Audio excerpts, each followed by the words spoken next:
السلام علیکم ورحمۃ اللہ وبرکاتہ۔ الحمد للہ رب العالمین والعاقبۃ للمتقین والصلاة والسلام علی خیر خلقہ محمد وعلی آلہ واصحابہ اجمعین، اما بعد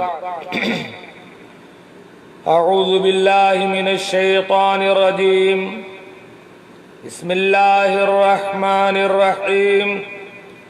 انا اعطیناک الکوثر فصل لربک وانحر ان شانئک هو الابتر۔ محترم مشاہدین کرام، میرے بھائیوں، دوستوں اور میری اسلامی بہنوں، آج ذوالقعدہ کی 25 تاریخ ہے۔ 5 دن کے بعد ہم انتہائی محترم اور فضیلت والے دن میں داخل ہونے والے ہیں۔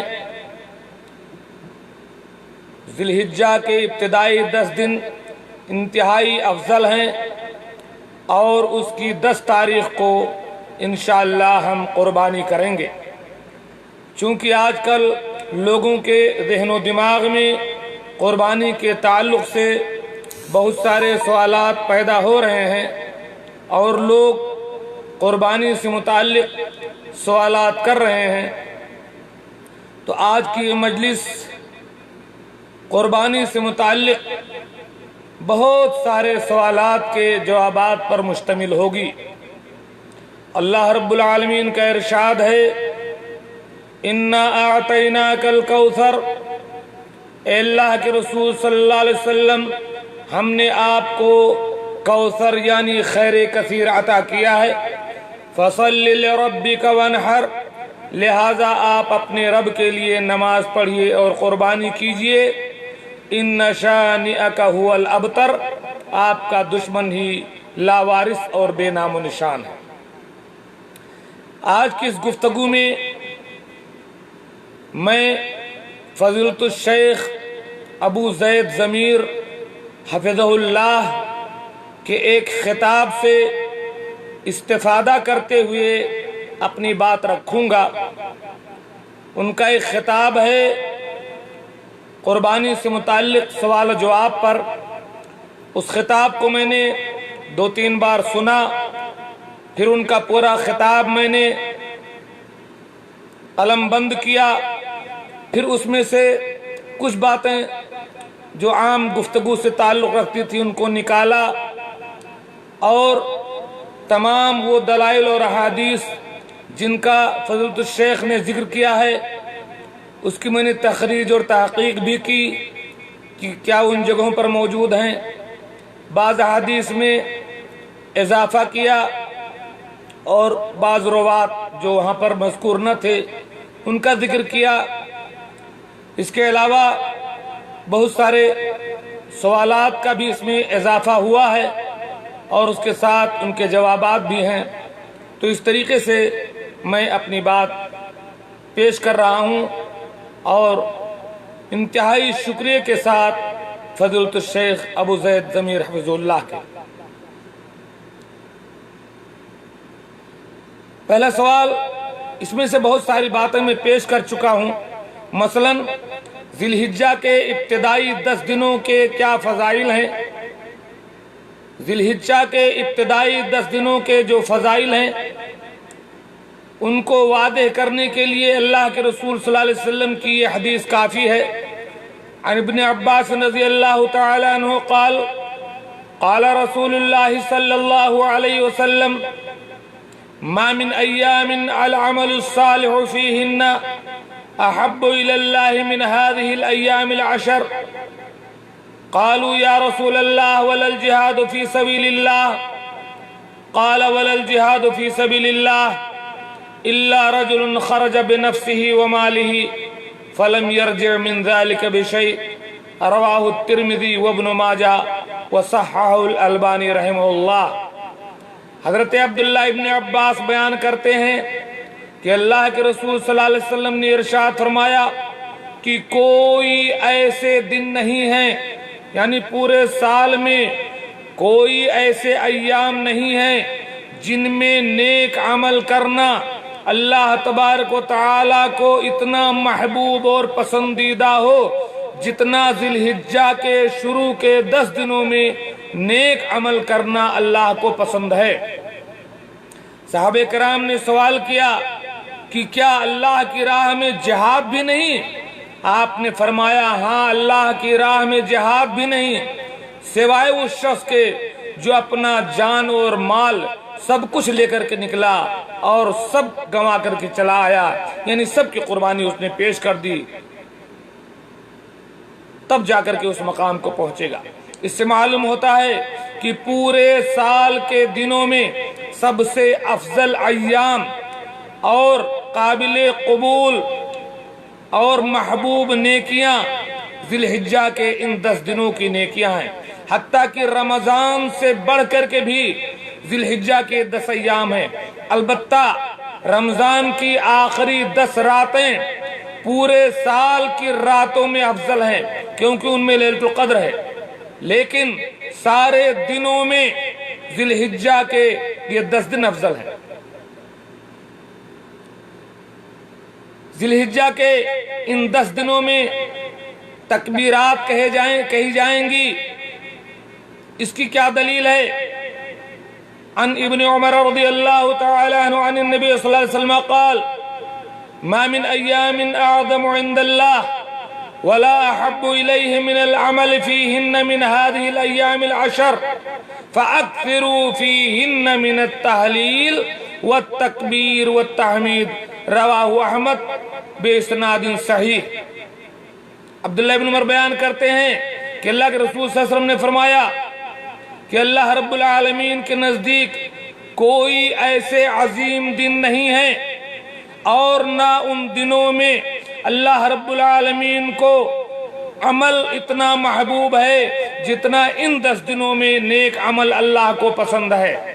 اس لیے ان 10 دنوں میں زیادہ سے زیادہ لا الہ الا اللہ کہو، اللہ اکبر کہو، الحمدللہ کہو، اور حضرت ابو ابن عمر اور ابو ہریرہ رضی اللہ تعالیٰ عنہ کے بارے میں بخاری شریف کی روایت ہے کہ یخرجان الی السوق فی ایام العشر یکبران فیکبر الناس بتکبیرہما، کہ حضرت ابو ہریرہ اور ابن عمر ان ایام میں ذی الحجہ کا چاند نکلتے ہی بازار کی طرف نکل پڑتے تھے اور زور زور سے اللہ اکبر لا الہ الا اللہ واللہ اکبر وللہ الحمد کہتے تھے، اور لوگ بھی ان کی تکبیرات کو سن کر کے اپنے اپنے طور پر تکبیرات کہتے ہیں۔ جب ان ایام کی اتنی بڑی فضیلت ہے، آخر کار حکمت کیا ہے کہ ان ایام کی اتنی بڑی فضیلت ہے؟ اس کی بہت ساری حکمتیں ہیں۔ علامہ ابن حجر رحمت اللہ علیہ نے فتح الباری میں لکھا والذی یظہر ان السبب فی امتیاز عشر ذی الحجہ، ذی الحجہ کی ابتدائی 10 دنوں کی اہمیت اور فضیلت کا سبب یہ ہے لمکان اجتماع امہات العبادہ، کیونکہ عبادت کی تمام اصولی چیزیں ان ایام میں جمع ہو گئی ہیں، جیسے نماز، جیسے روزے، جیسے صدقہ و زکوٰۃ اور جیسے حج، اور دوسرے ایام میں یہ تمام باتیں جمع نہیں ہوتی ہیں۔ اس لیے یہ ایام سال کے سارے ایام میں سب سے زیادہ افضل ہیں، اور اس لیے بھی افضل ہیں کہ اللہ تبارک و تعالی نے والفجر ولیال عشر کہہ کر کے ذی الحجہ کے ابتدائی 10 دنوں کی قسم کھائی ہے، اور اس لیے افضل ہیں۔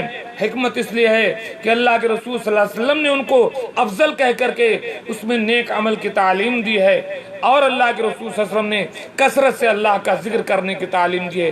یہ حکمت ہے ذی الحجہ کے ان 10 دنوں کی فضیلت کی۔ اب ہم ذی الحجہ کے ان 10 دنوں میں کیا کریں؟ کثرت سے نیک اعمال کریں۔ سب سے پہلی بات تو یہ ہے کہ ذی الحجہ کا چاند نکلتے ہی تکبیرات بلند کرنا شروع کریں اور بالکل نہ چھوڑیں۔ اس کے علاوہ